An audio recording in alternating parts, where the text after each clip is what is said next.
Одлуката на владата покрај сите други производи да ја замрзне и цената на оризот предизвика саркастични реакции меѓу земјоделските производители кои се жалат дека откупно прометните цени не се зголемени со години. Освен тоа, во изминатите години забележана е стагнација кај цените од откупно преработувачките компании како контраефект од субвенциите што ги обезбедува државата.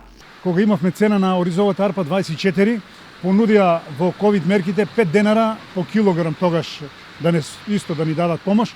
Меѓутоа, кога и дадоа тие 5 денара, откупувачите одмаа симнаа цената на 18 и од тогаш цената наваму никогаш не се ни покачи веќе.